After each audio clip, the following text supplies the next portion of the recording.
नमस्ते दोस्तों। क्या आप सब तैयार हैं एक नई और मज़ेदार कहानी सुनने के लिए?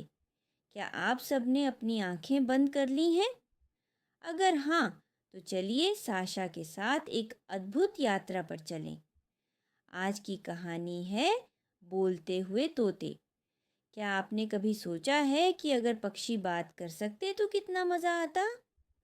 आज हम एक ऐसे ही जादुई अनुभव की बात करेंगे। बहुत समय पहले की बात है। एक छोटे से गांव में रिया और राहुल नाम के दो भाई बहन रहते थे। रिया और राहुल को जानवरों और पक्षियों से बहुत प्यार था। वे अक्सर जंगल में घूमने जाते और वहाँ के पक्षियों और जानवरों के साथ समय बिताते। एक दिन रिया और राहुल जंगल में टहल रहे थे। अचानक उन्होंने एक बहुत ही सुंदर तोता देखा।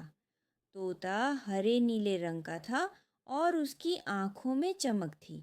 रिया ने खुशी से कहा, राहुल, देखो कितना सुंदर तोता है।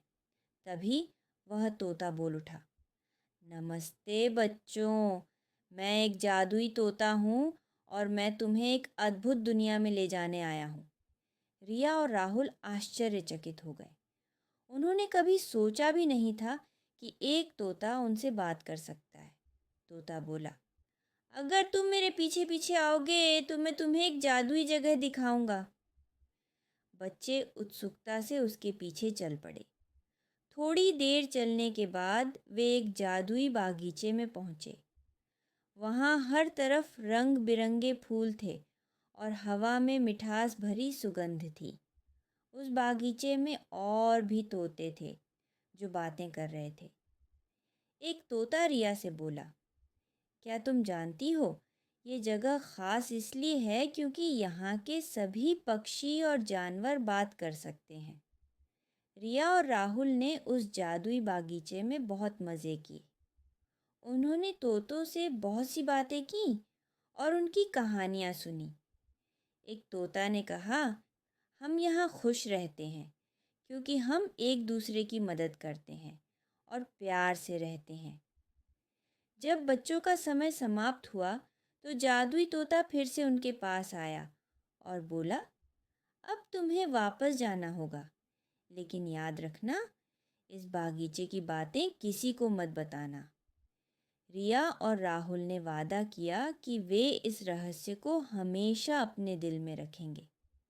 बच्चे खुशी खुशी अपने घर लौट आए और अपनी इस अद्भुत यात्रा की यादें संजो लीं। उन्होंने अपने दोस्तों को भी सिखाया कि जानवरों और पक्षियों से प्यार और सम्मान करना चाहिए। अब दोस्तों, आपके लिए एक मज़ेदार कार्य। आज की कहानी से प्रेरित होकर आप सबको एक चित्र बनाना है जिसमें आप अपने पसंदीदा पक्षी के साथ बातें कर रहे हैं।